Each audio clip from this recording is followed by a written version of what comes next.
They were born without enough thyroid, and so they developed a great lump, a goiter on their throats, and a very big round head and very chalky white skin. Some people say it derives from the term for chalk, but others from the word for Christian. These were Christians, not brutes. So the term actually comes as an attempt to try and rescue them from being just another brutish madman. William Cox, a Church of England clergyman, wrote that the common people sympathetically referred to cretins as souls of God without sin, and that people respected these idiots and considered them blessings from heaven. I've been invited to the Brockwell Park greenhouse in South London to meet a group of people who are reclaiming the more friendly, less medical-sounding words associated with mental illness. They've all been diagnosed with mental health problems, including schizophrenia and bipolar disorder, and are far from politically correct. Hello, my name is Simon. I'm mad and proud of it. Hi, I'm Rufus. I'm a mad psychologist. Hi, I'm Teresa. Hello, we are Lady Germ Serotonin. We are completely bonkers. They enjoy using old language in new and unpredictable ways to define themselves. Hi, I'm Jo Brand and I've got some nuts on my head. Would you like nutty, or would you like PG Nutty? It's nutty bags. Oh, go on then. Yes? There seems to be a theme developing here, chaps. You've got some marbles on the table. Oh, we mustn't lose them. Absolutely. We must be so That's why they're safely in a box. Yeah. Right, OK. We must watch them all the time. Right, now I'm quite interested in the fact that the four of you aren't kind of shrinking in your flat in a stigmatised way, and you're using words that would be used against you and sort of reclaiming them almost. Absolutely, because they're very powerful words, and I think it's our way of using them positively. So do you want people just to say mad people? The interesting thing about all these words is I think everybody knows what the word mad means, whereas they don't necessarily know what a mental health service user is. What's your word of choice then? well, it's got to be bonkers fest, and we're in the county of Bonkershire here. And but to me, I have to say that there is a difference. There are sort of grades of words. There are. Has It's always light-hearted. It's light-hearted. Yes, it is, Also quite a sort exactly. of inclusive, kind of fond word. Do you know what I mean? It's beautiful. It's beautiful. And in fact, that's why we called our festival Bonkers Fest, because it's meant to be a celebratory, because that's how, and a happy and laughter. We interrupt this Mad Hatter's tea party because we must get to the bottom of this word, bonkers. More from Jo Brand later.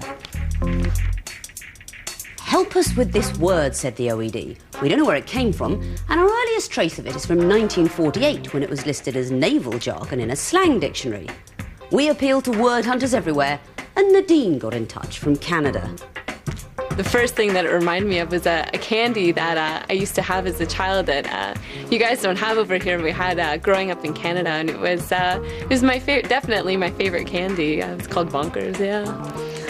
They came in all different kinds of flavors. They were like grape and orange and strawberry, and yeah, they were really popular. And I don't really know what happened to them. Yes, unfortunately, with no specific date and no sweet wrapper as evidence, we're unlikely to rewrite the dictionary with Nadine. Might we have more luck with Captain Michael Pearce from Dunstable? As far as I'm concerned, on a personal level, bonkers comes from the RAF. Generally, it was to describe getting a severe going over by a senior NCO or an officer. And it was the way in which they did this. If it was particularly nasty, they would make you stand to attention and sort of walk round you and shout at you. Bonkers meant being got at for whatever minor infraction of order or discipline that you had perhaps perpetrated. Very convincing, Captain Pearce, but still no written evidence. So you can imagine how thrilled we were when we got this from Martin Pitt. It's a copy of the Daily Mirror, dated July 12th, 1945. The war in Europe's scarcely over. But what's this on page 2? Brilliant. That's a 3-year anti-dating. We can get back to Jo Brand now with the bonkers folk. I have been given the green light to use the word bonkers, but another word is puzzling me now. I've just been called a normal. Should I be insulted? Shall I have a look in my little gizmo and see what the definition of normal is?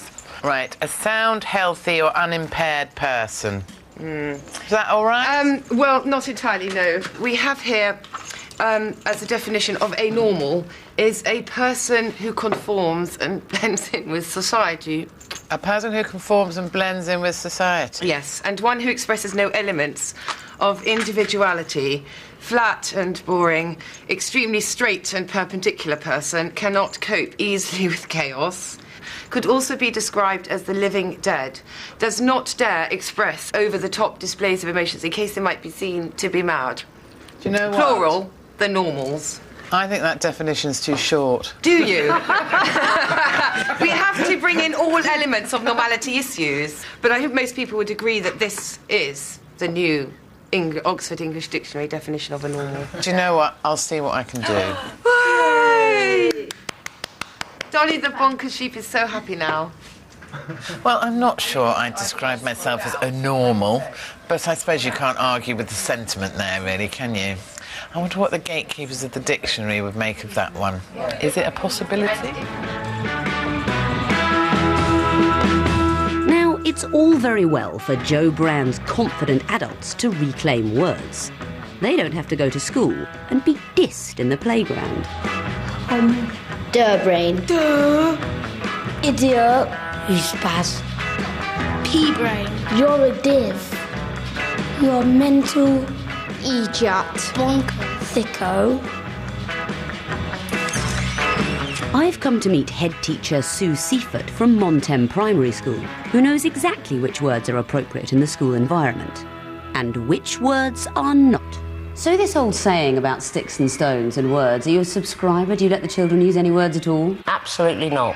There is playground language, which is personal to children, but they mustn't bring it into school. What children need to know is that there are different languages for different places, and when they come into the building, they know that that language is left in the playground. However, if it's negative language, if it's language which is cause to offend people, it's not accepted even in the playground. Now, it's all very well to sit children down and say, OK, you mustn't say bad things, but does it actually do any good?